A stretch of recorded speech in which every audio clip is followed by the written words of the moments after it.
Good morning, everybody. Happy Monday and welcome to the Rangers Review morning briefing for Monday, the 17th of October. I'm Derek Clark and I'm joined this morning by Stevie Clifford. How are we getting on, Stevie? I will. A lot better than last Thursday morning when I was last on. But good morning, everyone. 3 points yesterday has cheered us up, and we'll go through the rest of it, I think.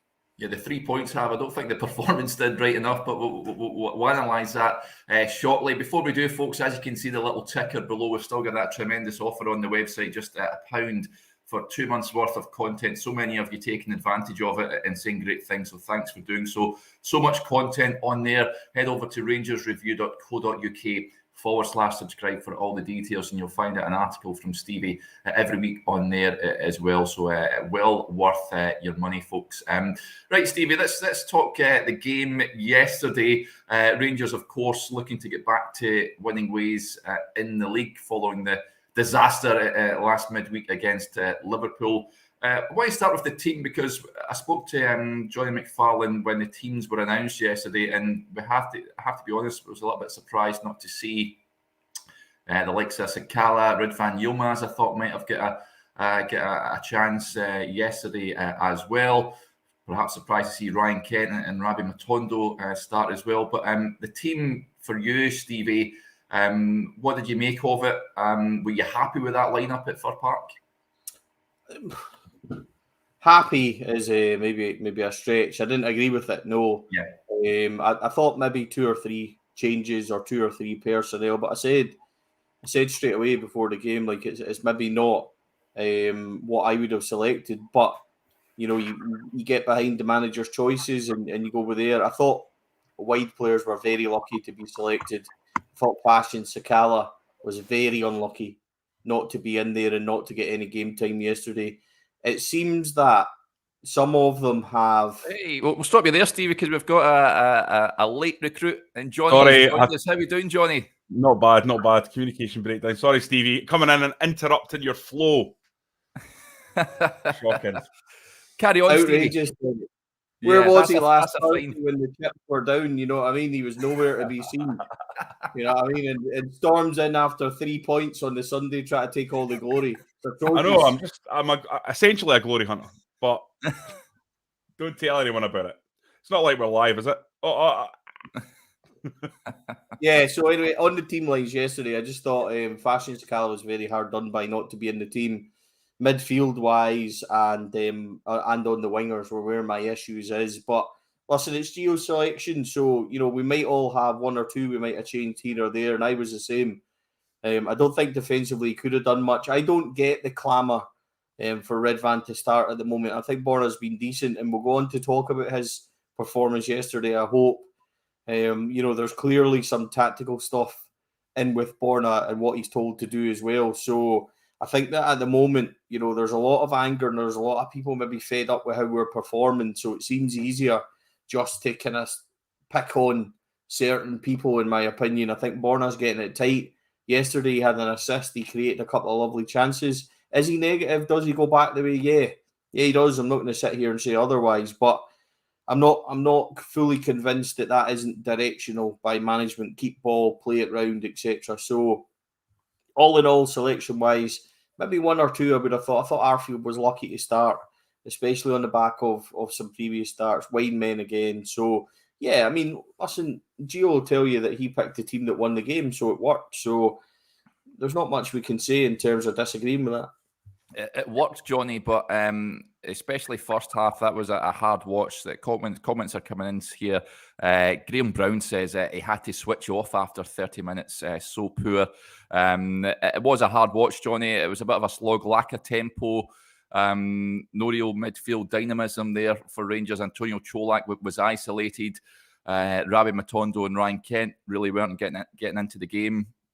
It was tough going. I think you put up a stat at half time with the XG, and was it 0.19 or something like that? Yeah, Rangers really XG was 0.19, and actually the entire game in the first half was 0.23. So you can see from that there wouldn't have been many goals if the game had been played 100 times. I thought it was appalling the first half, I've got to be honest, especially in context of what had happened in midweek, that those players should have been up and at them. They should have been desperate to prove themselves. They should have been desperate to say, this form in the Champions League is specific to the Champions League because of the standards, and we're going to go out in the domestic scene and prove what we're all about and prove how good we are. And it didn't happen. And I've got to be honest, I didn't actually think the second half was a big improvement either. You've got a goal that comes out of the top drawer that's out of nothing, a brilliant bit of play by Malik Tillman. And I don't want to diminish what Malik Tillman did because it was a true moment of quality. But at the same time, unbelievably bad defending from Motherwell. And if that had been a Rangers defence, we would be seriously highlighting that. We'd probably spend 10 minutes on how bad it was. So I think that needs to be put into context. They get the second goal. John Lundstrom, first goal from a corner kick this season. Yeah, That's great to see. But other than that, outside of those two moments, I thought the performance was pretty insipid, and it struck me as the kind of game that could have very easily on another day, if a ball drops in the wrong place at the wrong time, goes against you.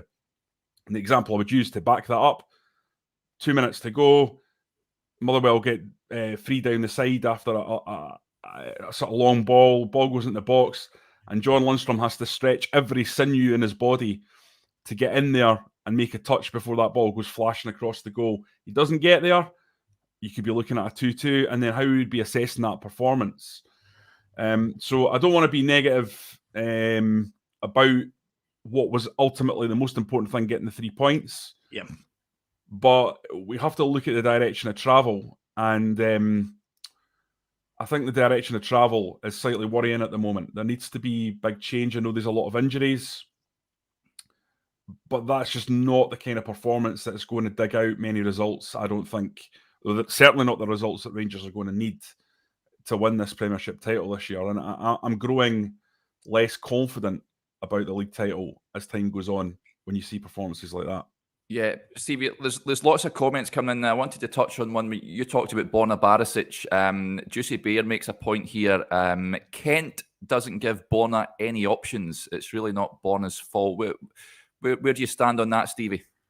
I think it's twofold. I think we'd be lying if we sat here and said that Ryan Kent's having a good season. He's not. Ryan Kent's been off form for a number of months now. Whether or not he's down tools or whether or not his mind's elsewhere, whether or not he's getting caught up in contractual stuff, we've got no idea. So what I would say is we need more off of him, but I would also say that it's not like there's been a massive shift in Borna's poor performance or his template of how he plays the game when Ravi Matondo was in front of him, for example, last week. So I wouldn't all put it down to, I think it's quite obvious the way that we set up is, keep ball, we don't try and give it away. If that means we pass side to side along the back four, then that's what we do.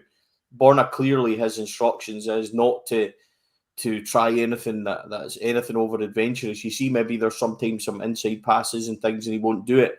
He keeps it really simple. He doesn't really break lines with his passing or that. That's Ben Davis's job next to him, naturally left-sided. He's a bit more adventurous and a bit more able to kind of play those more incisive passes. So Borna keeps it simple. He keeps ball. There is a lot of time, and I know it frustrates people that he'll get it on the left and he'll cut back and go inside again. But I just think that's how he's been told to do it and how he's been told to keep ball.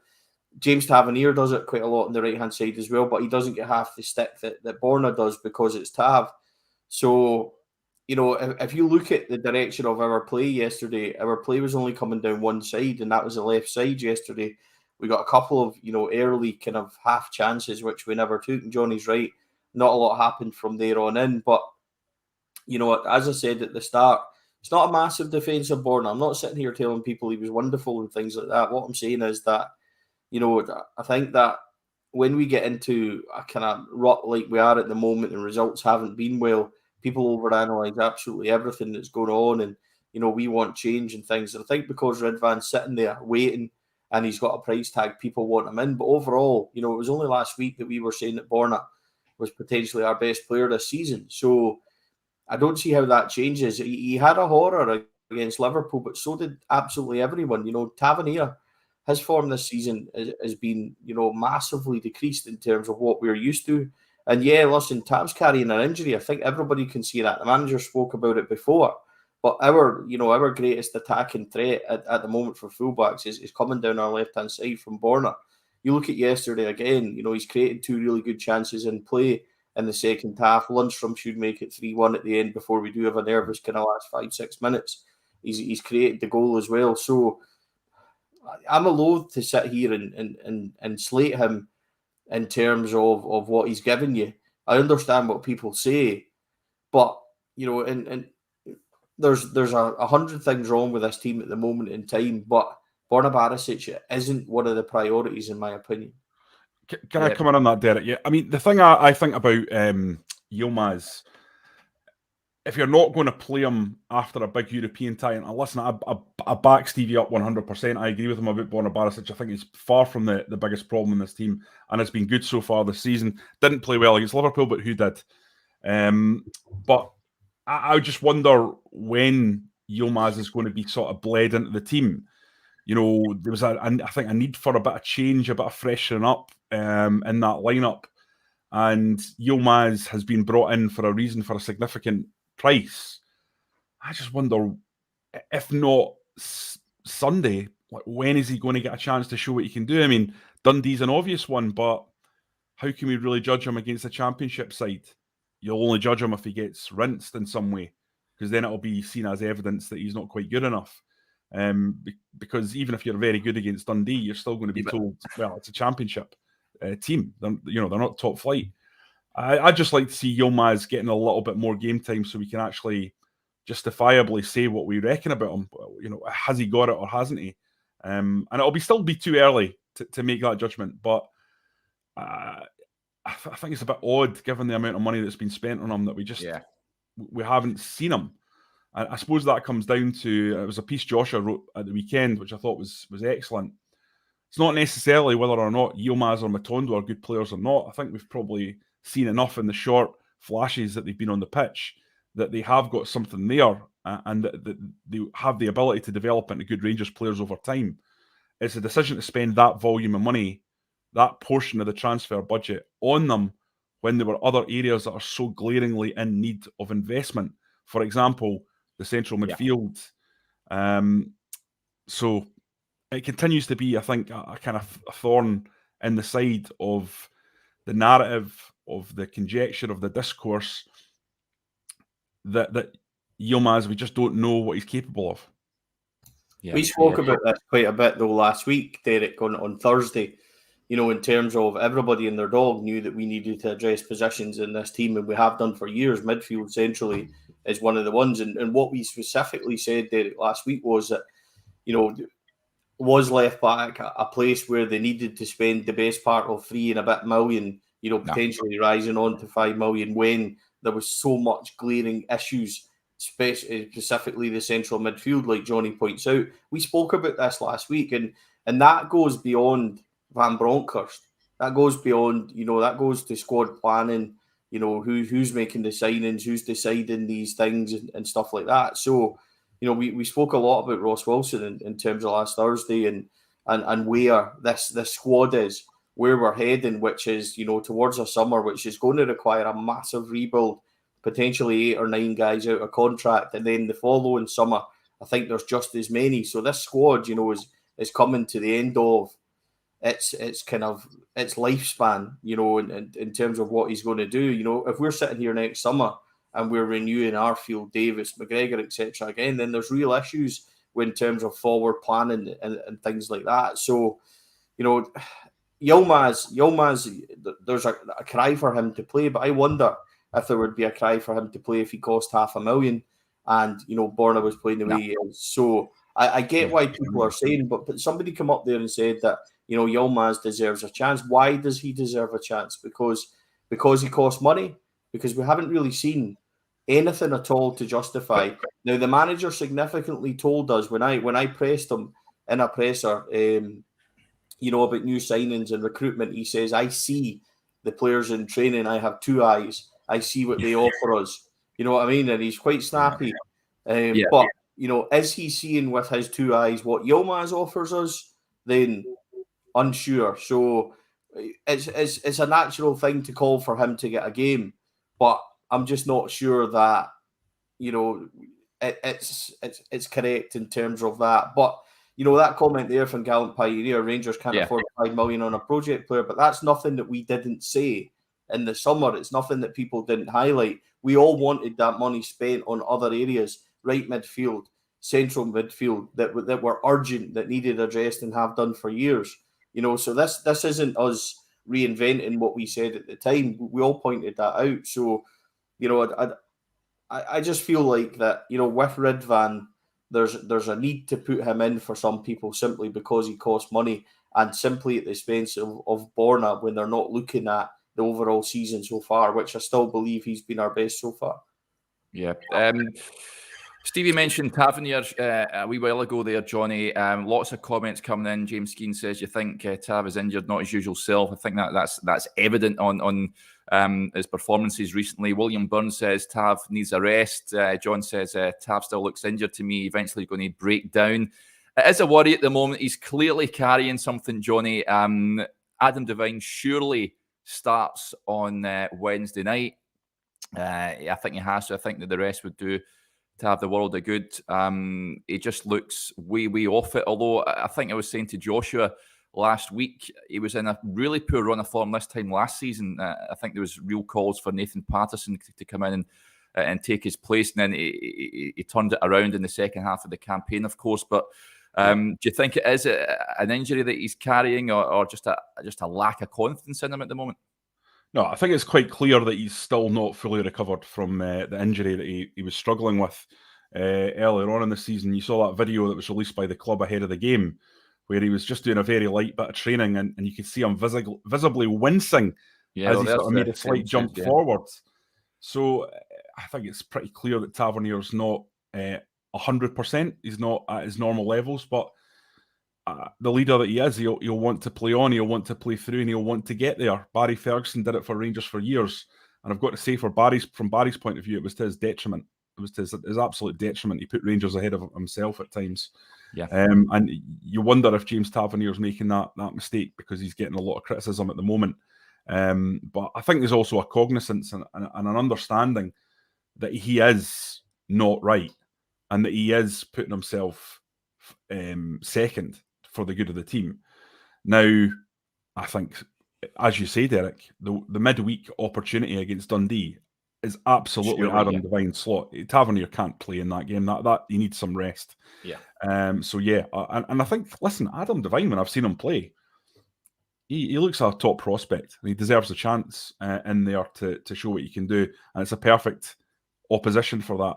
So I would definitely say that that should be the case come midweek, and then Tav hopefully is in a position where he can come back in and play going forward after that. That winter break, though, is not that soon. It's still a month, I think, before the game's finished, isn't it? It's 13th of November, something like that. So yeah, he's got a fair bit to kind of get his head down and grit his teeth and get through.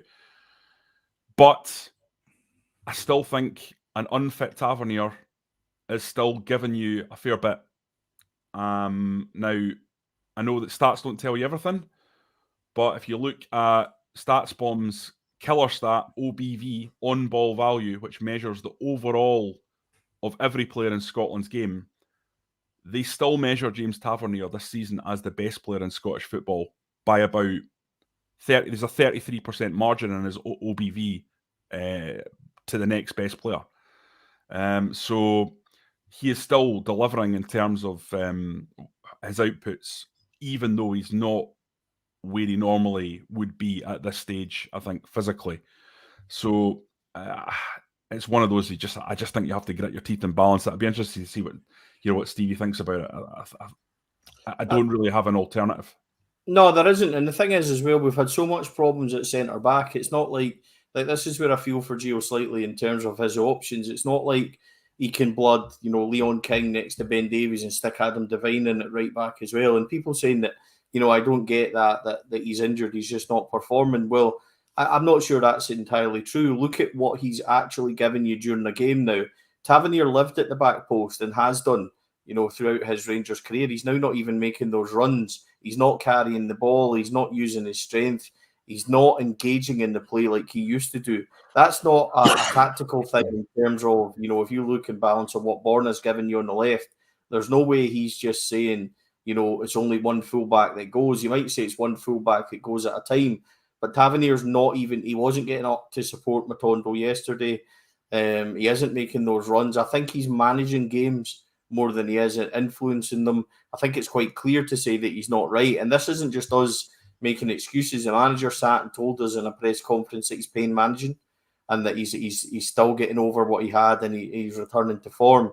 I think, he had an injury possibly around the old form that we were talking about Tavernier not making it and not having trained on certain weeks and stuff like that. So that, that is only 4 or 5 weeks ago. And, it depends on where he is and what's happening. It's probably a press conference question, actually. But the thing with that is Gio's never going to come out and say, oh, yes, he's struggling, he's not quite there yet, because teams will just target that then. So, we've got to look a wee bit in between what Tavernier normally gives you and what he's giving you now. So, I would agree with Jonny. Like, I think, a lot of people have a go at Tav all the time for captains and he's not this and he's not that. It's a repetitive argument. As soon as we get beaten or, James Tavernier isn't a captain, I don't buy that. I think Tavernier shows captaincy and leadership in other ways. And, we all go on about Barry Ferguson, a very famous example, like Jonny says, putting the team first, getting injections and all that sort of stuff. We're maybe a wee bit on in terms of, modern day practices and all that sort of stuff that people don't shout about that thing anymore. But I'm reluctant to throw James Tavernier under the bus in terms of what he's given us for so long, just because, that he's maybe not up to scratch where we are. I look at it as a bigger all round. And for me, like, there's certain part, if he was still getting forward, if he was still getting the back post, if he was still doing all these things and not performing, I would stand here and say, I think people have got a point, but I think we need to look at it overall and see where we are with Tav. Hopefully it'll get better and he'll pick up and things like that. I get that.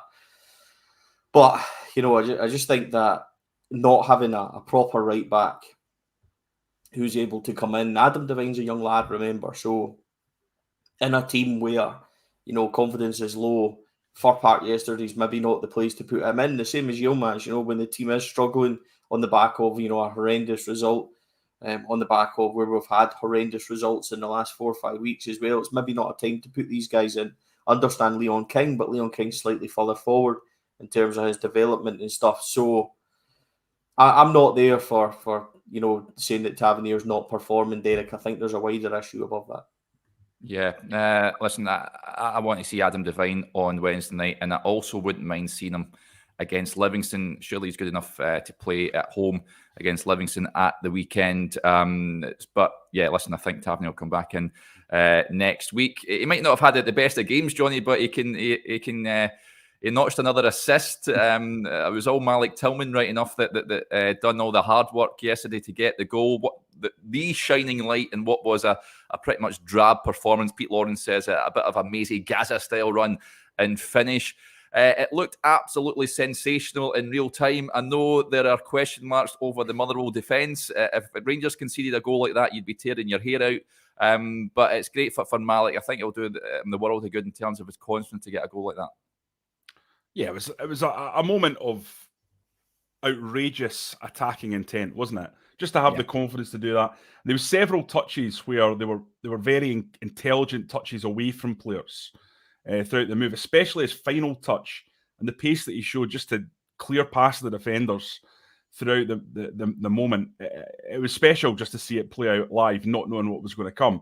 Obviously, when you watch it back, from a Motherwell point of view, you'll have different things to say about it, but we're not coming at it from a Motherwell point of view. We're coming at it from a Rangers point of view. And from a Rangers point of view, once again, Malik Tillman showing that there is something there, that he does have a level of quality in him to make a difference at this level. I don't think Malik Tillman's a finish out article at Champions League level. I wouldn't play him for the last 2 games because he just doesn't have the defensive side of his game nailed down yet. And that's totally acceptable and understandable for a guy who arrived at Ibrox having played 4 first-team games in his career.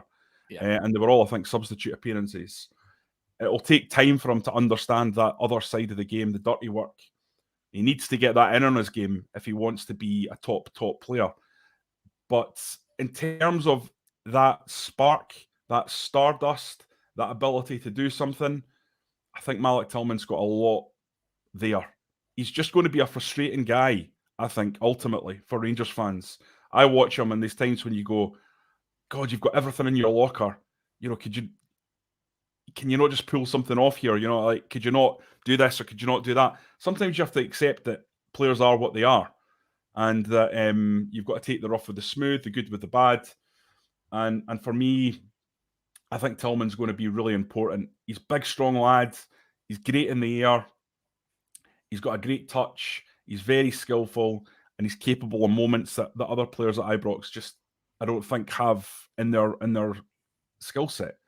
And this was another perfect example. Great run and finish. Really, really positive. And one moment that kind of lit up the game, because up to that point, the game was so poor, and you're thinking to yourself, where on earth did that come from? That moment of just sheer quality and sheer class. But I'm sure I'll be frustrated and moaning about Malik Tillman at some stage in the season, but I want to put the caveat up right now that the guy is a super talent. And if he can put it all together, it'll be an outstanding piece of business by Rangers, and he'll be an outstanding player. It's whether or not there's enough sort of patience and time for him to develop into the player he wants to be at a club like this one, which is so demanding a success and so demanding a success right now. Yeah. We need to remember he is a baby in terms of his career. It's going to take him a while to learn the game, especially Scottish football, which is unlike anywhere else, especially unlike the football he's used to where he's come from in Germany. So it's an interesting one. Gallant Pioneer says, do we keep Tillman after his loan? Stevie, I think it's too early to judge that just yet. I know Rangers have that exclusive right to buy. Where do you stand on Tillman just now? I think it was interesting that, his run came almost a minute after Alan McGregor gave him a bollocking to an inch of his life for giving the ball in the middle of the park. So, he done something in the second half. He switched from the left to the right-hand side of the midfield three, and he began to drop deeper to pick up the ball and run from deeper, which he's capable of. Malik Tillman's got something that we don't have, which is pace in midfield. So I understand that, we can maybe start utilising them differently and start getting them to do more of that kind of thing. His run was sensational. Not only was his run sensational, but it was a pretty damn good finish. So he's done very well to keep his head and tuck that away at the same time as well. Where do I stand at him? He's a work in progress. He's going to be involved quite a lot in the team. He should be. I'm going to play him centrally. I'm not interested in seeing him out in the wide left and right. It's all Joe Aribo syndrome in terms of when you played him out there, you never really got the maximum ability. Tillman's capable of that. He's clearly a young lad that thrives on confidence, in terms of what we've seen so far.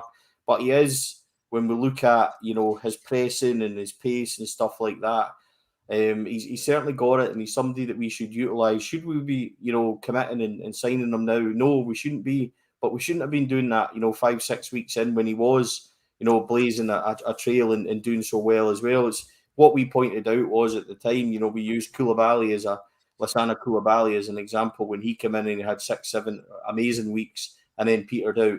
We need to be patient with Malik Tillman and judge him in April and May when the going's really getting tough. But, in terms of big moments from players, in the games where Rangers are struggling and things like that, it takes a wee bit of guts, a wee bit of desire to do what he did yesterday. So fair play to him.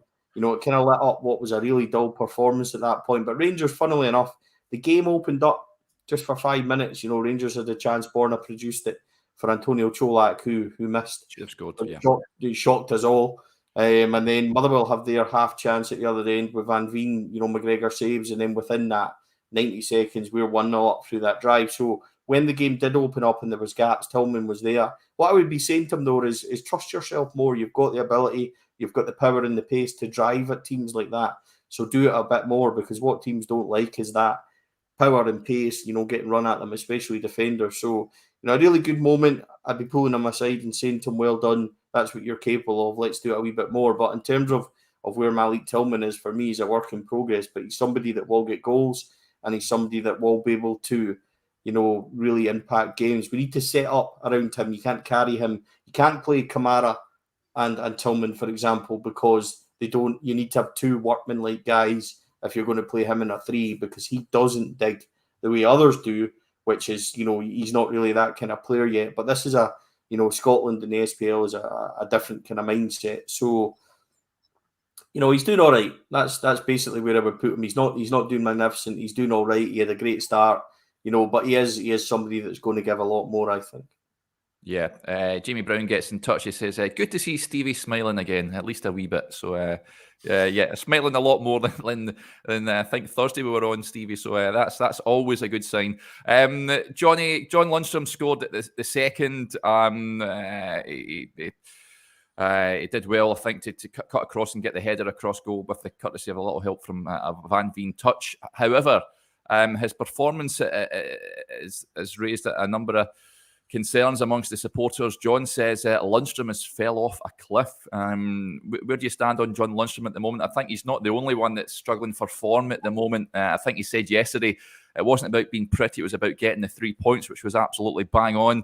And I think he'd be the first to hold his hand up and say he's not been at his best. What do you make of John Lundstram yesterday? Yeah, I don't think he was brilliant, but it was hard to sort of pick out one individual in that midfield and say, well, he needs to do better, he needs to do better, he needs to do better. There was no form to that midfield whatsoever yesterday. That was one of the big things that was frustrating me. You're looking at it, having spent the last 4 years previous to Giovanni Van Bronckhorst watching Steven Gerrard's extremely well-coached, kind of obvious style where you knew week to week exactly what everyone would do, and you saw the steady but sure improvements through the way that both Gerrard and Michael Beale wanted to play the game. You always knew what they were trying to do, even if they didn't always pull it off. And I was watching it yesterday, and this might just be my illiteracy, and if Joshua came on the pod, and he might tell me differently, no, this is actually what they were trying to do, this is very specific, and you didn't pick it up. But I didn't see a real sense of control in that game really at any point, maybe until the last 15 minutes or so when Rangers kind of brought Stephen Davis on, and I think Giovanni Van Bronckhorst said himself after the game, having the 2 6s in there allowed them to gain a little bit of kind of tempo to controlling the game in there. But up until that point, it just felt very kind of all over the place. There's a lot of gaps, a lot of space between the midfield three. And it didn't fill me with confidence. So I find it hard to single out Lundstram. He's not playing particularly well at the moment. But listen, John Lundstram is one of the top midfielders in this league. Easy. He's got everything you need to be a dominant midfielder in the Scottish Premiership. He's got a bit of devilment about him. He can pass the ball. He passes the ball crisply and drives it across the field. Cross-field passes, great. He's got a shot on him. I would like to see John Lundstram pushed up and out of that sort of base of the midfield role in these kind of games. I think before the game started, I said, I'm disappointed that Stephen Davis isn't playing the holding role and that Lundstram isn't pushed further forward. I think John Lundstram spent his career as a box-to-box type. So I don't know why all of a sudden he's come to Rangers and he's basically pigeonholed as this kind of guy that holds the midfield. Now, listen, he's good at that, and he's done really, really well for Rangers as an enforcer, just what we needed. But he's also got this other side to his game, and he's a goal threat going forward. And I just think he brings a little bit more energy to proceedings than a Scott Arfield who's played 3 games in a week. Yeah, it looked like 34. Yeah. So I personally would have liked to see Stephen Davis anchor the midfield with Tillman and Lundstram pushing forward a little bit more. I think that'll help unleash him a little bit in these kind of games. I'd really be reticent to jump in 2-footed on the likes of Tav and Lundstram, and these guys are Rangers' best players, and they'll have ups and downs in form like everyone else, but form is temporary and class is permanent. And John Lundstram is a class midfielder. There's no doubt about that. He will come good. Stevie, the Motherwell goal, was that just a freak cross-come shot, as John Lundstram said following the game, or was it a mistake by Alan McGregor? And is the debate John McLaughlin or Alan McGregor being revived following that? First of all, on the John Lundstram thing, I would agree that he has dipped, but who's next to Lundstram? Who's offering him anything as a partnership? Yeah. I banged on about this, excuse me, quite a lot last year when Lonnie was really thriving. He had a fit and thriving Ryan Jack next to him, and they two were bossing. But John Lundstrom's having to do everything. So people will say that he didn't play that well yesterday. Look at how much pressing and how much covering John Lundstrom did, in terms of that overall game. So he's probably came off that. And when he makes the comments that it was such a good performance in terms of digging in and a proper performance, he said it's probably because he knows full well how much he worked. That wee vital touch that Jonny spoke about yesterday. So, yeah, I mean, John Lundstrom, we saw a different side to him yesterday, but, like it was pointed out there, these guys are our best players, but we cannot suddenly expect John Lundstrom to carry a midfield. It doesn't work. We are where we are now, where we were last year when we were criticising him. So this all comes down to the fact that we have not recruited well. We have not addressed this midfield, and John Lundstrom should have somebody next to him, and he doesn't. So I'm reluctant to throw him under the bus. Arfield's not going to work and dig and tackle and dictate the ball. We've already commented on Tillman on that. So, again, I don't think John Lundstrom's the issue in this team. The issue is around him and how we set up. But with regards to the goal, Derek, it's both of the things you said. One, it's a fluke or a freak, attempt at goal, and two, it's a mistake. Al McGregor does make a mistake. He steps forward, and even when he steps forward, I still watch it and look at it and think he's got time to correct himself, but he doesn't, because anything that goes up high with Alan McGregor, like a cross-come shot like that, or a cross to the back post, which we've seen him struggle with last year, he has issues. Does it reignite the goalkeeping argument? Would John McLaughlin simply have caught that? He probably would have. Would John McLaughlin have saved half the ones that Alan McGregor has done in the last few games? Probably not. So it's, it's a toss of the coin. Like, again, we are where we are with the goalkeeping situation. I'm pretty sure that, they looked at various options in the summer. I know they looked at various options. I know that they were looking at likes of Jack Butland and stuff like that and thinking where we are. Jack Butland's out of contract at the end of the season.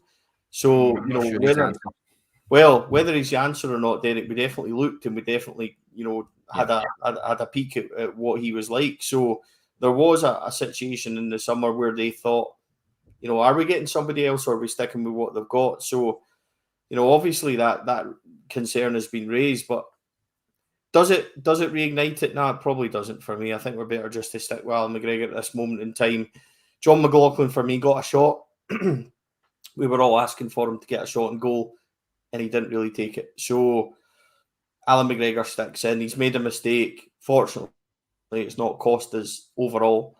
He'll probably be the first to say that he didn't really have a good game during the week and he's made a mistake yesterday. But we've got to realise that a midweek game like that takes a lot out of everyone in terms of confidence. How many times did we just clear our lines yesterday? Which was refreshing in a way, but we gave the ball away quite a lot, especially in the first half, just playing it long, just clearing it.